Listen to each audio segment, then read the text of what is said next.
que me dejaste llorando solo. Por tus besos yo me quedé esperando. Si te los llevaste, pues ya ni modo.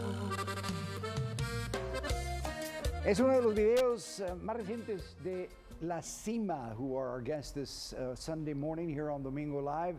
They're from San Antonio. And Ramiro, you were telling me that you took a little pause in La Música because you were doing great. La Cima was doing wonderful. They were on the charts. They were getting played all over.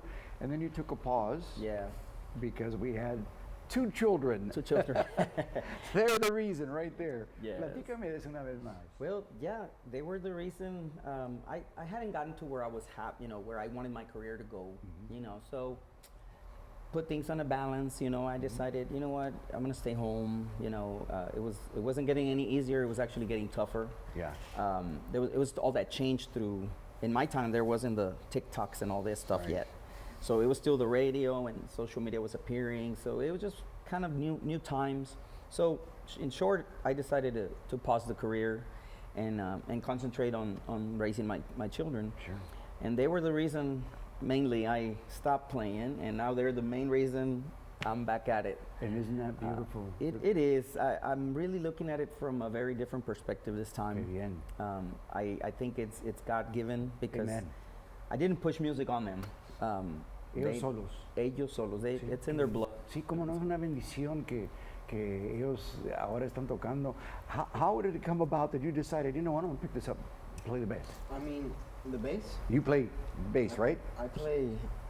He plays several instruments. Yeah, I play Several several instruments. So tell me Well, about that. first it started. There was always this guitar in the corner of the house that it was my dad's, and I always wanted to just try it out. And I would go on the strings and just move it around. And then we had this little piano. It was like this big, and whatever I had, I just tried. Sure. You started picking at it. I just started. I started learning by ear because I didn't know like anything about music, and then just listening to music in general. Right. I started picking up the piano, and then the guitar, and then after he started picking up the bajo quinto, I picked up the bass, and I fell in love with this type of music. Isn't that amazing? And how old are you? I'm 16. 16 I just turned years 16. old. Hey, this is the future, folks. If you're saying, hey, the future of Tejano and Conjunto and South Texas music or Texas music is in jeopardy, it is not. We are in very good hands. Tell me about your beginnings. ¿Cómo empezaste? Well, I was never a musician when I began. He had always had that kind of like musical side to him. And one day I had a soccer tournament. I scored like 3 goals. I was exhausted and put on some duelo, and I was like, you know what? I want to play the accordion. And at first my dad was like, hey, don't touch that. Like, focus on soccer. And then I picked up the bajo quinto, and since then, that's my main instrument. Isn't that amazing? I mean, and you just picked it up. You started messing with it, listening to it, listening. Who inspired you? Is there a bajo sexto out there, the player that you look up to? I would say my most major inspiration is probably Johnny Lee Rosas from Intocable. Of course. Amazing bajo. But ustedes también, integrantes del grupo, ¿por cuántos años?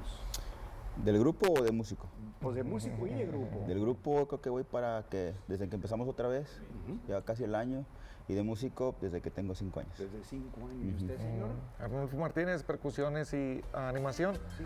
Tengo con mi compadre Ramiro ya como unos 11, 12 años que empecé con él, sí. Y luego paramos un poquito, pero aquí estamos otra vez de vuelta. Es familia, es un grupo familiar, es lo que queremos darle a saber a la gente, que la familia es lo que trae el talento, el don de Dios, ¿verdad? Al mismo tiempo, la animación que es tan importante para el grupo, tienen que tener eso para poder avanzar y tener el apoyo del público. Sí, definitivamente, sin el público esto no existe. Correcto, pero mire, le quiero preguntar algo del sencillo, porque siempre estamos promoviendo los sencillos, porque esos son los que dan poder al lanzamiento, al grupo. Claro. Platícame de este. Pues el nuevo, que acaba de salir, nuevecito, se llama Mi Segunda Vida. Okay. Un tema romántico. Sí. We've always sang about love and amor y desamor, both. You know? And it's them, they chose it. Yes. And then cuando la practicamos, fue muy rápido que sentimos que esta canción Sí. traía algo. And it's a beautiful, es un tema muy bonito. Sí. Y pues estamos muy contentos, nos están apoyando bastante en muchas áreas, no solo en Texas. Como dices tú, la música de Texas, para mi punto de vista, va para arriba. Sí, cómo no. A lot of people ask me, how do you do it for these new generations to listen to this stuff that some of the newer generations are not listening Right. to? And honestly, because it's such a beautiful art. Yes, it is. It's hard to find, is. accordion music, bajo sexto music, which is our stuff. Sure. Y se titula Mi Segunda Vida, está en todas las plataformas, Spotify, Apple Music, YouTube, y pues se las encargamos mucho. Ahorita la vamos a escuchar. And how appropriate, because hay muchos que pues dicen que se terminan con una relación y luego dicen pues ya no voy a tener nada, pero luego empieza la segunda vida. La segunda. And that's the thing, it has a lot of meaning. It's my second life, the new beginning of a second part of my life. And Yes. esta canción, I mean, la he escuchado yo, que tiene mucho sentimiento y al Sí. mismo tiempo pues habla del amor. Sí, y es importante. Hay un poco de que tiene dos mujeres. Sí, y el otro no. Pero aquí Pero eso no es la historia. eso no nada es más. no, eso es no se nomás vale, el ¿verdad? tema. Sí. No. La cosa es que continúan produciendo. ¿Cuándo van a salir con un EP, un álbum? Sí, estamos trabajando en un live session. Ok. Ahorita está muy de moda lo de live session, que nos puedan ver. Si Dios quiere, próximo domingo vamos a estar en el estudio. Y ahora es más rápido. Sí. Cuando yo empecé, que era Univision Records, sacabas un disco por año. Sí. No, ahorita tienes que sacar algo cada 2 meses. Cada 2 meses, sí, It's cómo no. Way faster. Pues vamos a escuchar el sencillo in just a couple of minutes here on Domingo Live, so stick around. We've got more music coming up with La Cima and a music video on the way as well. Stick around. We'll be right back.